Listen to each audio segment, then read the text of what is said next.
9th Standard Chemistry, 3rd chapter, Redox Reactions and the Rate of Chemical Reactions എന്ന ചാപ്റ്ററിലെ let's assess questions ആണ് നമ്മൾ ഇന്ന് discuss ചെയ്യുന്നത്. അപ്പോൾ 4 ക്വസ്റ്റ്യൻസ് ആണുള്ളത്. കുറച്ച് എക്സ്പ്ലനേഷൻ ആവശ്യമുള്ളതാണ്. അപ്പോൾ അത് നമുക്ക് നോക്കാം. First question, some chemical equations are given below. കുറച്ച് കെമിക്കൽ ഇക്വേഷൻസ് തന്നിട്ടുണ്ട്. C+O2 CO2 അങ്ങനെ കുറച്ച് ഇക്വേഷൻസ് തന്നിട്ടുണ്ട്. Which of these are balanced equations? ഈ കൊടുത്തിരിക്കുന്ന ഇക്വേഷൻസിൽ ഏതൊക്കെയാണ് ബാലൻസ്ഡ് ഇക്വേഷൻസ് എന്നാണ് ചോദിച്ചിരിക്കുന്നത്. അപ്പൊ നമുക്കറിയാം ബാലൻസ്ഡ് ഇക്വേഷൻ ആണോ നോക്കാൻ നമുക്കറിയാം. റിയാക്ടൻസിന്റെ ഭാഗത്തുള്ള എലമെന്റ്സിന്റെ ആറ്റത്തിന്റെ എണ്ണവും പ്രോഡക്റ്റിന്റെ ഭാഗത്തുള്ള എലമെന്റ്സിന്റെ ആറ്റത്തിന്റെ എണ്ണവും സെയിം ആണോ നോക്കിയാൽ മതി. ഒന്നാമത്തെ ഇക്വേഷൻ ബാലൻസ്ഡ് ആണോ നോക്കാം. C+O2 CO2. റിയാക്ടൻസിന്റെ സൈഡിൽ കാർബൺ ഒന്നാണുള്ളത്, പ്രോഡക്റ്റിന്റെ സൈഡിലും കാർബൺ ഒന്ന് തന്നെ. ഓക്സിജൻ 2 ഉണ്ട്, പ്രോഡക്റ്റിന്റെ സൈഡിലും ഓക്സിജൻ 2 ഉണ്ട്. അപ്പോൾ അത് ഇക്വേഷൻ ബാലൻസ്ഡ് ആണല്ലോ. ഇക്വേഷൻ ബാലൻസ്ഡ് ആണ്. അപ്പം ബാലൻസ്ഡ് ആണോ എന്ന് നോക്കാൻ വേണ്ടിയിട്ട് നമ്മൾ എഴുതി വരച്ചൊന്നും ചെയ്യേണ്ട ആവശ്യമില്ല. ബാലൻസ് ചെയ്യാൻ എളുപ്പം അങ്ങനെ വരച്ച് എഴുതുന്നതാണ്. പക്ഷെ നോക്കാൻ പറയുമ്പോൾ റിയാക്ടൻസിന്റെ സൈഡിലും പ്രോഡക്ട്സിന്റെ സൈഡിലും സെയിം ആണോ ആറ്റത്തിന്റെ എണ്ണം എന്ന് നോക്കിയാൽ മതി. അപ്പോൾ ഇത് ബാലൻസ്ഡ് ആണ്. The next one, CH4 plus 2O2 gives CO2 plus 2H2O. ഇവിടെ റിയാക്ടൻസിന്റെ സൈഡിൽ കാർബൺ 1 ആറ്റം, ഇവിടെയും കാർബൺ 1 ആറ്റം. ദെൻ ഹൈഡ്രജൻ 4 ആണുള്ളത്, ഇവിടെയും hydrogen 2 into 2 4. Then oxygen 2 into 2 4. Oxygen ഇവിടെയോ 2 പ്ലസ്, ഇവിടെ 2 ഓക്സിജൻ ഇല്ലേ 2 പ്ലസ് 2 4.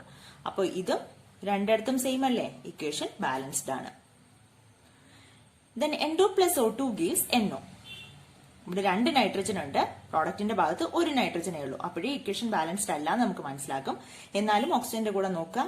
ഓക്സിജൻ ഇവിടെ 2 ഉണ്ട്, ഇവിടെ 1 ഉള്ളൂ. ഈ ഇക്വേഷൻ ബാലൻസ്ഡ് അല്ല.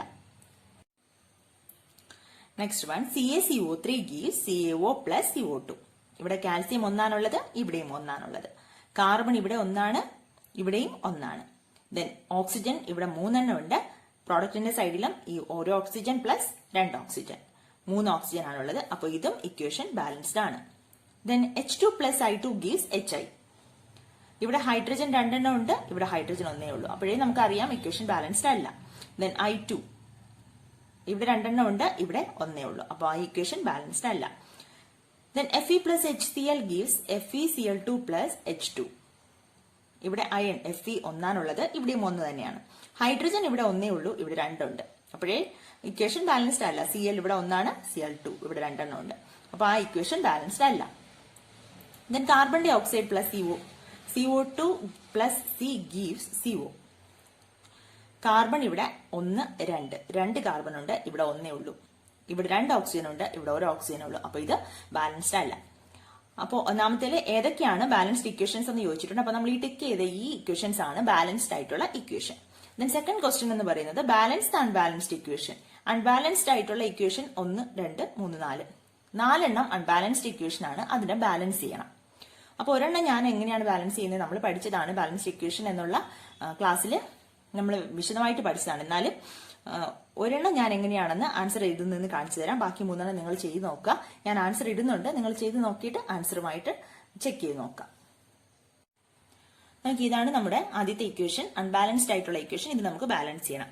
ബാലൻസ് ചെയ്യാൻ വേണ്ടി എന്താ ചെയ്യുക, ഇക്വേഷൻ നമ്മൾ എഴുതി, ദെൻ ഒരു ലൈൻ വരയ്ക്കുക, ഇവിടെയും വരയ്ക്കുക. ആറ്റംസിന്റെ എണ്ണം എഴുതാൻ വേണ്ടിയിട്ട് എടുത്തെഴുതുക. നൈട്രജൻ ഇവിടെ എത്രയാണുള്ളത് 2, ഓക്സിജൻ 2, ഇവിടെ നൈട്രജൻ എത്രയുണ്ട് 1, ഓക്സിജൻ 1. അപ്പൊ നമ്മളതിനെ ഈക്വൽ ആക്കാൻ വേണ്ടിയിട്ട്, 2 സൈഡിലും ഈക്വൽ ആക്കാൻ വേണ്ടിയിട്ട് നമ്മൾ എന്താ ചെയ്യുക, നൈട്രജൻ ഇവിടെ 2 ഉണ്ട്, അപ്പൊ നമുക്ക് ഇവിടെയും 2 ആക്കാലോ. അപ്പൊ ഇവിടെ ഒന്ന് 2 കൊടുത്തു നോക്കാം.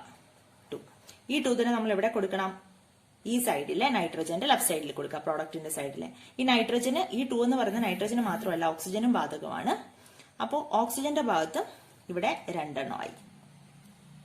അപ്പൊ നോക്കിയേ ഈക്വൽ ആയില്ലേ. ഇവിടെയും 2 നൈട്രജൻ, ഇവിടെയും 2 ഇവിടെ ഓക്സിജൻ 2 ഇവിടെയും ഓക്സിജൻ 2 അപ്പോ ബാലൻസ്ഡ് കെമിക്കൽ ഇക്വേഷൻ എങ്ങനെ എഴുതാം, N2 plus O2 gives 2NO.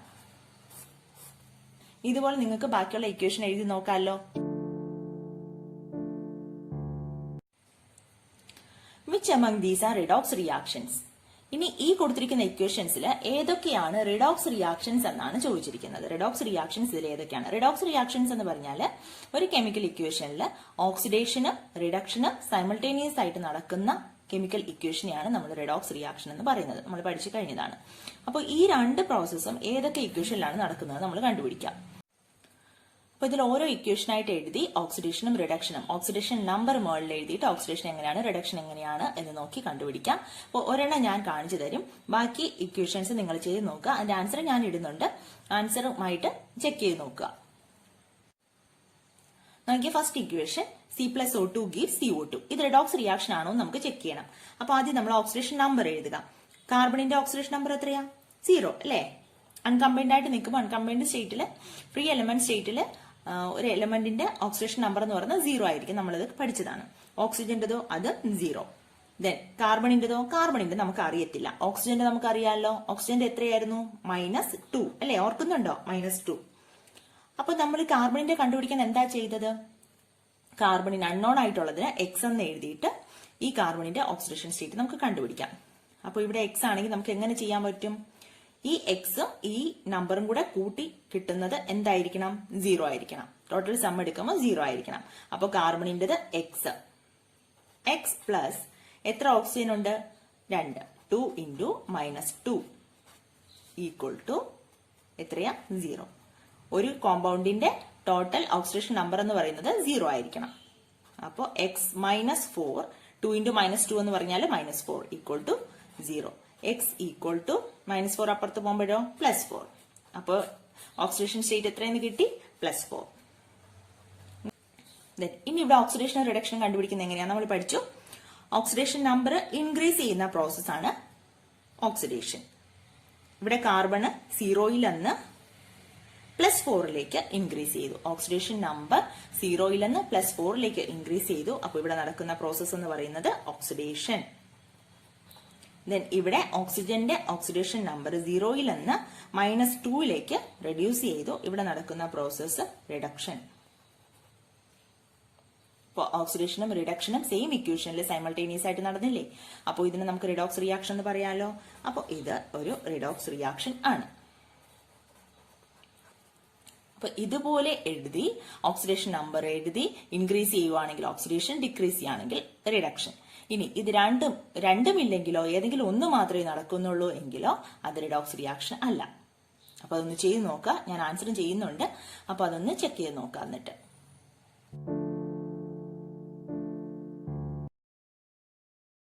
രണ്ടാമത്തെ question, the chemical reaction between marble and dilute HCl is given. മാർബിളും ഡൈലൂട്ട് HCl തമ്മിലുള്ള റിയാക്ഷൻ തന്നിട്ടുണ്ട്. മാർബിൾ ആണ് calcium carbonate, CaCO3 + 2 HCl gives CaCl2, calcium chloride plus water plus carbon dioxide.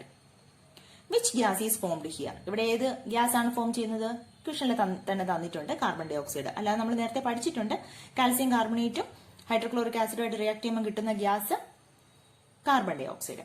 How can you identify this gas? ഈ gas carbon dioxide ആണെന്ന് എങ്ങനെ identify ചെയ്യുമെന്നാണ് ചോദിക്കുന്നത്. കാരണം നമ്മൾ എക്സ്പെരിമെന്റ് ചെയ്യുമ്പോൾ ഇതുപോലെ നമ്മൾ റിയാക്ഷൻ, കെമിക്കൽ റിയാക്ഷനെ അല്ലല്ലോ ആദ്യം എഴുതുന്നത്. എക്സ്പെരിമെന്റ് കിട്ടുമ്പോൾ നമുക്ക് അവിടെ ഒബ്സർവേഷൻ ആണ്. ഒബ്സർവേഷൻ ചെയ്തിട്ട് എക്സ്പെരിമെന്റ് ചെയ്യുമ്പോൾ നമുക്ക് അവിടെ കിട്ടുന്ന ഗ്യാസ് കാർബൺ ഡൈ ഓക്സൈഡ് ആണെന്ന് എങ്ങനെ മനസ്സിലാക്കാം? അപ്പോൾ ആ കിട്ടുന്ന ഗ്യാസിനെ ക്ലിയർ ആയിട്ടുള്ള ലൈം വാട്ടറിലൂടെ പാസ് ചെയ്ത് നോക്കിയാൽ ആ lime water will turn milky, പാൽ നിറമായിട്ട് മാറും. അങ്ങനെയാണെങ്കിൽ അത് കാർബൺ ഡൈ ഓക്സൈഡ് ഗ്യാസ് ആണ്. അതായത് glass rod dipped in clear lime water into the gas, the lime water will turn milky. The next question, suggest any 2 ways you would choose to increase the rate of this chemical reaction. Explain the reason. അപ്പൊ ഏതെങ്കിലും 2 വേ കണ്ടുപിടിക്കുക, choose ചെയ്യുക ഈ chemical reaction increase ചെയ്യാൻ വേണ്ടിയിട്ട്. അപ്പൊ ഈ chemical reaction increase ചെയ്യാൻ വേണ്ടിയിട്ട് രണ്ട് വഴി എന്താണ്? ഒന്ന്, നമ്മളിവിടെ കാൽസ്യം കാർബണേറ്റ് ഉപയോഗിച്ചത്, മാർബിൾ ഉപയോഗിച്ചത് പൊടിച്ചുപയോഗിക്കാം അല്ലെ? നമ്മൾ നേരത്തെ പഠിച്ചതാണ്. പൗഡേർഡ് മാർബിൾ ഉപയോഗിക്കാം. Use powdered marble. Powdered marble ഉപയോഗിക്കുമ്പോഴുള്ള മെച്ചം എന്താണ്? പൗഡേർഡ് മാർബിൾ ആകുമ്പോൾ സർഫസ് ഏരിയ ഇൻക്രീസ് ചെയ്യും. When surface area increases, rate of effective collision increases, then the rate of reaction increases. നമ്മൾ പഠിച്ചതാണ്. ദെൻ അടുത്ത രണ്ടാമത്തെ ഒരു മെത്തേഡോ, ഇവിടെ ഡൈലൂട്ട് HCl ആണ് ഉപയോഗിച്ചത് അല്ലേ? അതിന് പകരം നമുക്ക് കോൺസെൻട്രേറ്റഡ് HCl ഉപയോഗിക്കാം. നമ്മൾ പഠിച്ചു കോൺസെൻട്രേഷൻ കൂടുന്തോറും റേറ്റ് ഓഫ് റിയാക്ഷൻ കൂടും, ഇൻക്രീസ് ചെയ്യും.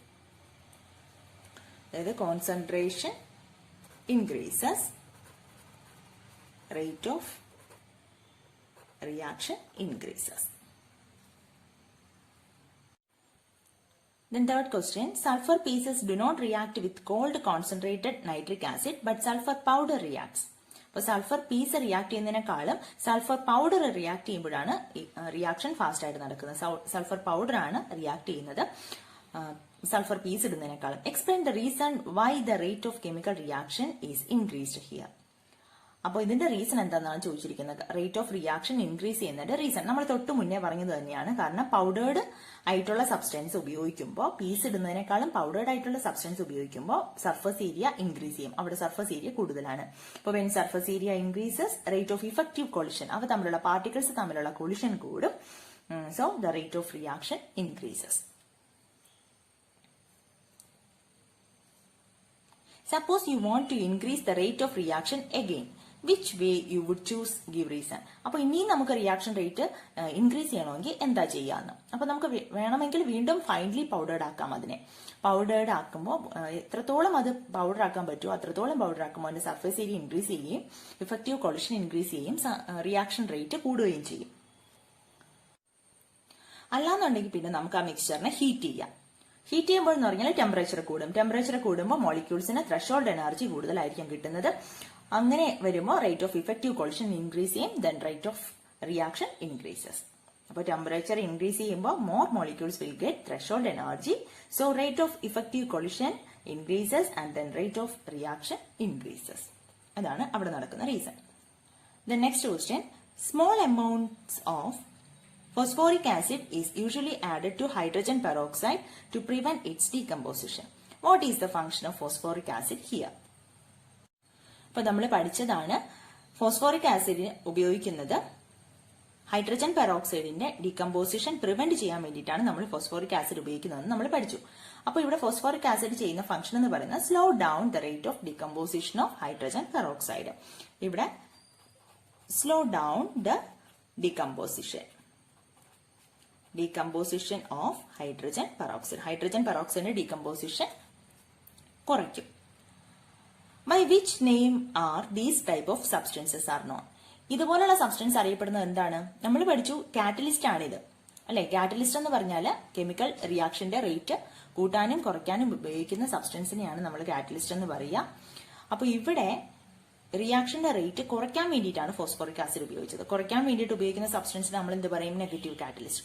കൂട്ടാൻ വേണ്ടിയിട്ടാണ് ഉപയോഗിക്കുന്നതെങ്കിൽ അതിനെ പോസിറ്റീവ് കാറ്റലിസ്റ്റ്. അപ്പോൾ ഇവിടെ ഫോസ്ഫോറിക് ആസിഡ് എന്തായിട്ടാണ് ആക്ട് ചെയ്യുന്നത്? Act as negative catalyst. The next question, which substance would you add to increase the rate of decomposition of hydrogen peroxide. Hydrogen പെറോക്സൈഡിന്റെ ഡികമ്പോസിഷൻ ഇൻക്രീസ് ചെയ്യാൻ വേണ്ടിയിട്ട് എന്ത് സബ്സ്റ്റൻസ് ആണ് നമ്മൾ ഉപയോഗിക്കുന്നത്? എന്ത് കാറ്റലിസ്റ്റ് ആണ് ആഡ് ചെയ്യുന്നത്? നമ്മൾ പഠിച്ചതാണ് MnO2, മാംഗനീസ് ഡയോക്സൈഡ്.